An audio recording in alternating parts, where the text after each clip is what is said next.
Bienvenidos y bienvenidas a un nuevo repaso de anatomía e histología, en este caso, anatomía e histología del sistema respiratorio. El sistema respiratorio consta de una serie de estructuras y órganos cuya función principal es la conducción y filtración del aire por un lado y por el otro, el intercambio gaseoso, también llamado hematosis, a nivel pulmonar. También cumple otras funciones endocrinas e inmunológicas, por ejemplo. Dentro de las estructuras y órganos del sistema respiratorio podemos encontrar las fosas nasales, faringe, laringe, tráquea, bronquios y pulmones. Podemos diferenciar en el sistema respiratorio dos porciones, una porción meramente conductora del aire y una porción respiratoria en donde se va a efectuar efectivamente este intercambio gaseoso. Este intercambio gaseoso, ya lo vamos a ir viendo a lo largo del repaso, pero básicamente se va a dar a nivel de los alvéolos, que son estas estructuras muy pequeñas ubicadas dentro del pulmón, en el cual la sangre carboxigenada que va a llegar a través de ramas de la arteria pulmonar, el dióxido de carbono que tiene esta sangre carboxigenada va a ser intercambiado por el oxígeno que se va a encontrar dentro de la luz de estos alvéolos, producto este oxígeno llega mediante la respiración del oxígeno atmosférico mediante la inspiración, y este oxígeno entonces va a pasar, va a ser intercambiado por el dióxido de carbono va a pasar a la luz del alvéolo para ser luego exhalado, expirado, y el oxígeno entonces va a pasar a la circulación sanguínea y a través de las venas pulmonares va a terminar llegando hacia la aurícula derecha del corazón. Em, la mayoría de los órganos del sistema respiratorio se encuentran dentro de la llamada caja torácica, que le va a dar un soporte para la protección de estos órganos, y también va a tener cierta flexibilidad, como vamos a ver, para permitir estos movimientos respiratorios. El esqueleto torácico de la caja torácica podemos nombrarlo yendo de posterior a anterior, que está formado por las vértebras torácica 12 con sus discos intervertebrales, a los cuales se van a articular las 12 costillas, que a su vez, a través de cartílagos costales, como se pueden ver acá en el diagrama, que están acá esquematizados de color celeste, se van a articular, se van a unir en forma anterior con el esternón, que se ubica en la línea media de la caja torácica. Eh, como les decía antes, este esqueleto torácico le va a dar esta forma, le va a dar esta protección a los órganos que se encuentran dentro de la caja torácica, y también van a ser el sitio de inserción de los músculos. Para los movimientos respiratorios vamos a necesitar ciertos músculos, siendo los músculos inspiratorios principales el diafragma, el cual se encuentra en la base de esta caja torácica, que es el músculo más grande, que va a estar separando lo que es la cavidad torácica de la cavidad abdominal. Y para lograr el movimiento de inspiración tenemos que lograr alargar de alguna manera esta caja torácica y expandir el diámetro antero-posterior de la misma. Esto lo vamos a lograr mediante la contracción del diafragma, el cual va a presionar sobre las vísceras, alargando la caja torácica, y también una serie de músculos llamados intercostales externos, que se encuentran justamente entre las costillas, y lo que van a hacer, al contraerse, van a elevar a las mismas, aumentando justamente esta cavidad torácica. Eh, Existen otros músculos inspiratorios que son accesorios, es decir, se activan en momentos de inspiración forzada. Muchos de ellos se encuentran a nivel del cuello, como el esternocleidomastoideo, los escalenos, pectorales, pero como les decía anteriormente, los principales en la respiración tranquila, la respiración fisiológica, podríamos decir, son el diafragma y los intercostales externos. Para los movimientos de exhalación, de expiración, simplemente con la relajación de estos músculos respiratorios principales, se logra la respiración, pero también tenemos unos músculos expiratorios justamente para la exhalación, la expiración forzada, que son los intercostales internos, que se encuentran justamente entre las costillas, pero en una capa más interna, y también algunos músculos ubicados en la cavidad abdominal, como el recto, el transverso y los oblicuos, perdón, del abdomen. Yendo un poquito a cada uno de los órganos que vamos a repasar hoy, que van a ser la tráquea por un lado y el pulmón por el otro. podemos observar que la tráquea se encuentra en lo que llamamos el mediastino. El mediastino es el componente o el compartimento visceral de la caja torácica que alberga diferentes vísceras, entre las cuales encontramos a la tráquea. La tráquea, como ustedes pueden observar en este esquema, se encuentra en posición anterior al esófago. Es un órgano hueco, es un tubo, cuya pared, lo vamos a ver ahora en la microfotografía, se encuentra, o parte de su pared, está formada por anillos cartilaginosos en forma de herradura, cuyos bordes abiertos se encuentran hacia posterior, es decir, se encuentran en contacto, o estos bordes, mejor dicho, se encuentran en contacto con el esófago. Y en esta zona vamos a tener músculo liso. Esta característica de la pared de la tráquea, conjuntamente con la cantidad de fibras elásticas que tiene en su pared, va a hacer que esta estructura sea lo suficientemente flexible, a su vez que lo suficientemente rígida para evitar el colapso de la vía aérea en los movimientos respiratorios. Si vamos ahora a la microfotografía a la izquierda, vamos a poder observar que la tráquea está formada por tres capas, la pared de la tráquea está formada por tres capas, una capa en contacto con la luz, que es la mucosa, seguido de una submucosa y una adventicia, en donde vamos a observar tejido conectivo laxo, grandes vasos y nervios, además de tejido adiposo. Yendo a las características de la mucosa en sí, podemos observar que presenta un epitelio en contacto con la luz, que es un epitelio, en algunos libros llamado respiratorio, es un epitelio cilíndrico, pseudoestratificado, ciliado, con la presencia de células caliciformes, que en esta fotografía no se pueden evidenciar, por lo menos en esta parte. Por debajo del epitelio vamos a tener una lámina propia de tejido conectivo laxo con abundantes fibras elásticas, aparte de las fibras colágenas. Por debajo de esta mucosa vamos a tener la submucosa, que es tejido conectivo apenas más denso que del tejido conectivo de la lámina propia, y la presencia acá a bajo aumento se observa, y acá en la foto ampliada se observa mejor, la presencia de glándulas de tipo acinares, seromucosas, es decir, con componentes serosos, acinos serosos, acinos mucosos y acinos mixtos. Si seguimos adentrándonos en la pared, vamos a observar la presencia de, como les decía antes, cartílago hialino, con sus características tintoriales, una matriz bien basófila, con los condrocitos ubicados en estos grupos isógenos coronales, y a su vez el cartílago está rodeado del pericondrio, que es el tejido a través del cual el cartílago se nutre. Recordando que el cartílago es un tejido avascular, es decir, no presenta vasos sanguíneos en su interior. Por debajo de esta submucosa, es decir, la capa cartilaginosa, como dijimos antes, vamos a encontrar a la capa adventicia. Ahora bien, si vamos a hablar de los pulmones, nos tenemos que olvidar que son órganos, bueno, son órganos pares, es un órgano par, tenemos un pulmón izquierdo y un pulmón derecho, que se ubica en la cavidad torácica, que se ubica a ambos lados del mediastino y está separado entre sí por las pleuras. Las pleuras son una fina capa de tejido conectivo que justamente los protege a estos órganos. Presenta dos capas, dos hojas, una hoja parietal que justamente se adhiere a lo que es la parte interna de la caja torácica y evita que los pulmones, el movimiento de estos movimientos respiratorios de expansión y retracción, rocen con estos elementos óseos y así para así proteger a los pulmones. Y también tenemos una capa visceral que se encuentra adherida a la parte más externa del parénquima pulmonar, y entre ellas, entre la capa visceral y la capa parietal de las pleuras, encontramos el espacio pleural con una pequeña cantidad de líquido llamado líquido pleural.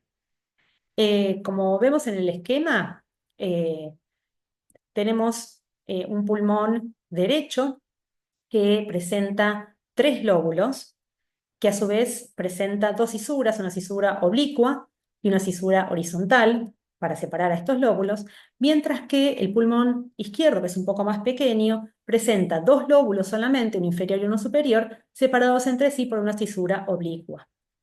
Los elementos más pequeños del parénquima pulmonar son los llamados segmentos, existiendo 10 segmentos en el pulmón derecho y entre 8 y 10 en el pulmón izquierdo.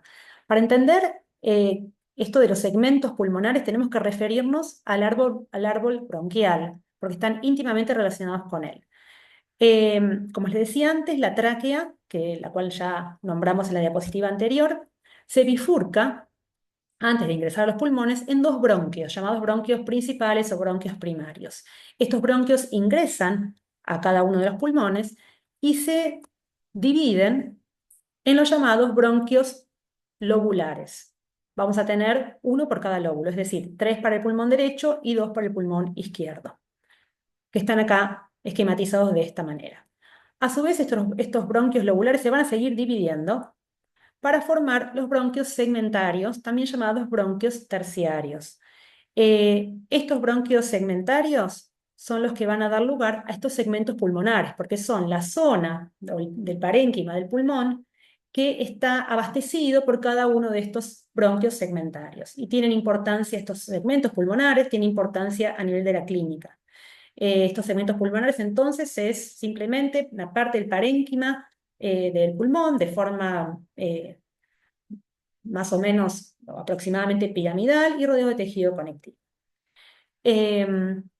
Estos bronquios segmentarios van a seguir dividiéndose, van a disminuir su calibre, van a perder el cartílago de la pared y se van a transformar en bronquíolos.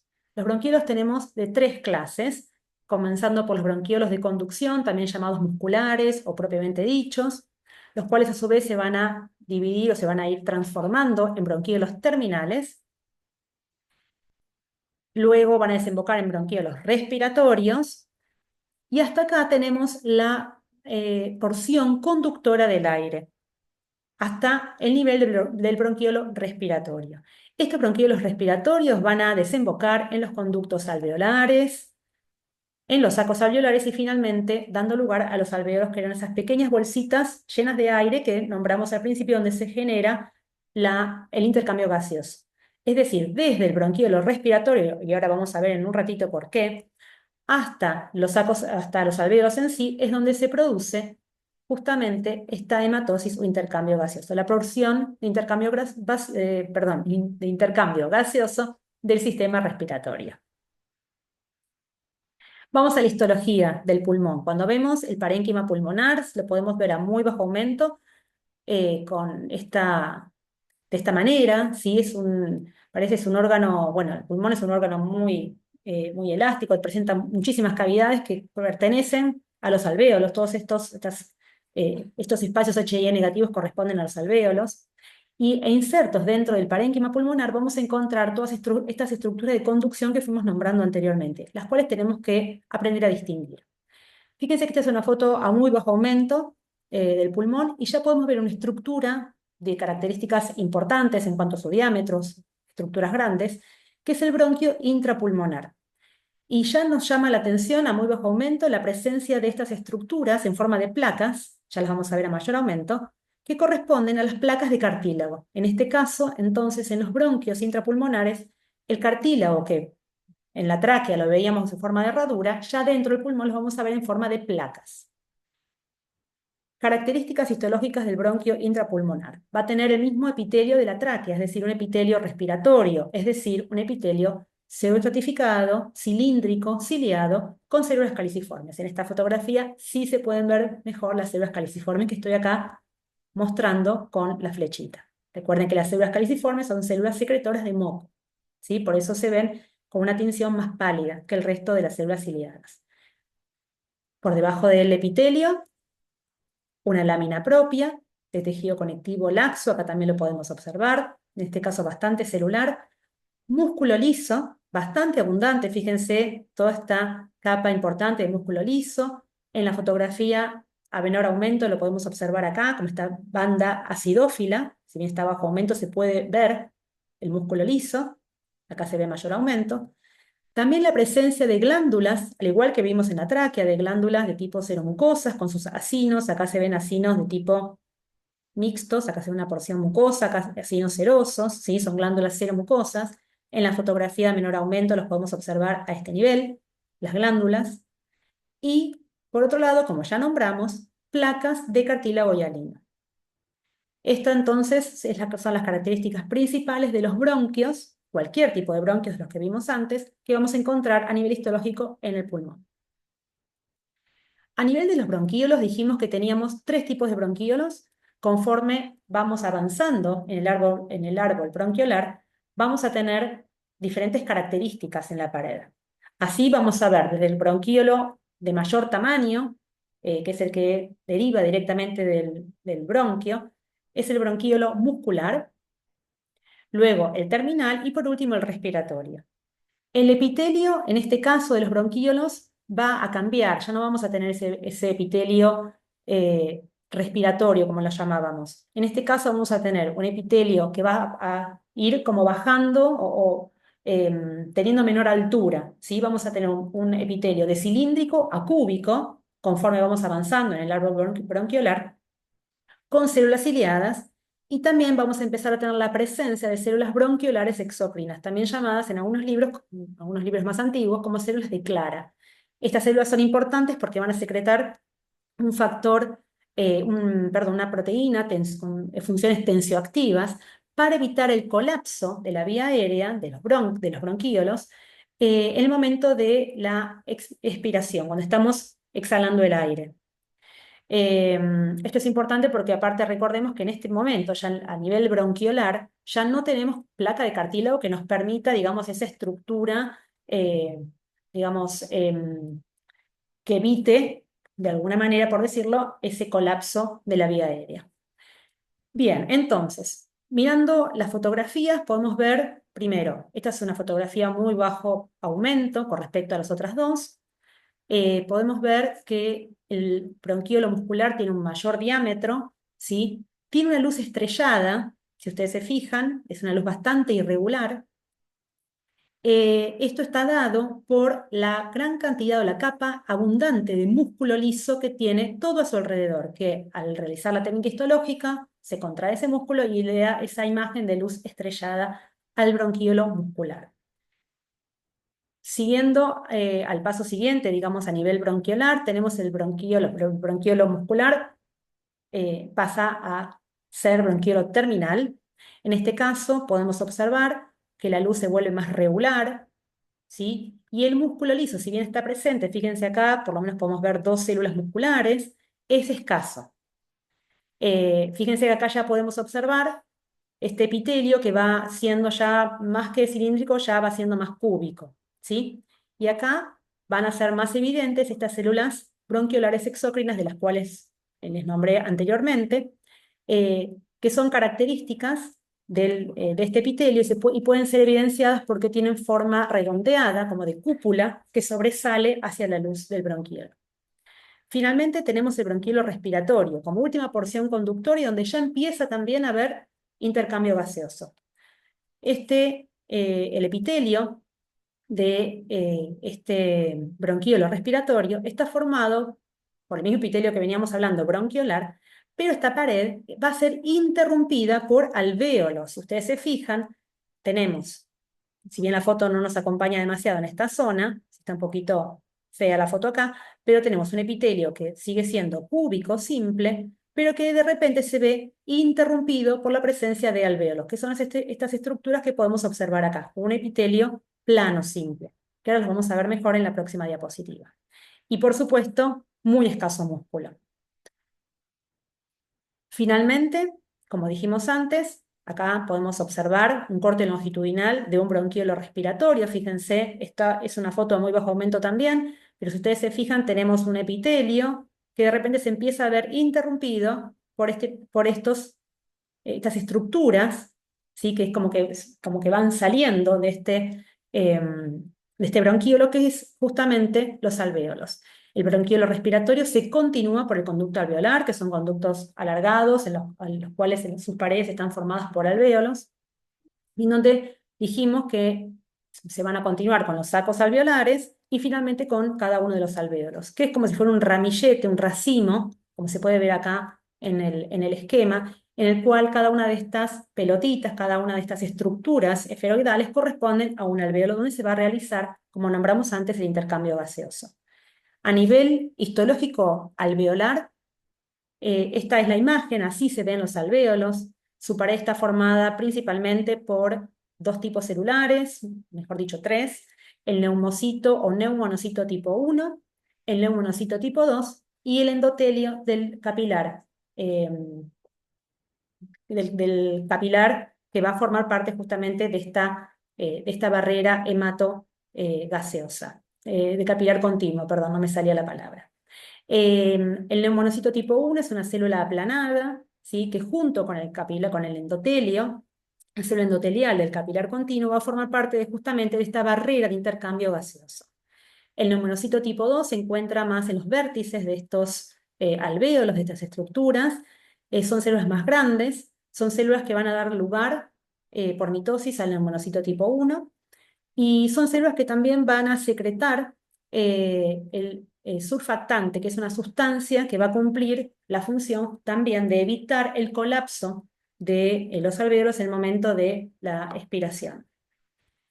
También podemos encontrar dentro de estos alvéolos algunas células que no van a formar parte de la pared alveolar, pero sí se van a encontrar dentro de ella, que son los macrófagos alveolares, también llamados células del polvo. Como su nombre lo indica, estos macrófagos van a ser los encargados de fagocitar todas las partículas que ingresen al pulmón y que queden ahí. Imagínense que, por ejemplo, una persona fumadora o que vive en una ciudad muy contaminada va a estar llena de estos macrófagos alveolares y en cuyo citoplasma podemos llegar a encontrar algunas inclusiones del material fagocitado. Con esto damos por finalizado el repaso de anatomía e histología del sistema respiratorio. Ya tienen los conocimientos necesarios para seguir adelante, entrar a la sala de respiratorio una vez que hayan visto y analizado el video de fisiología del sistema respiratorio, encontrar las pistas, encontrar al espía y hacerle un bien a la humanidad. Está en ustedes.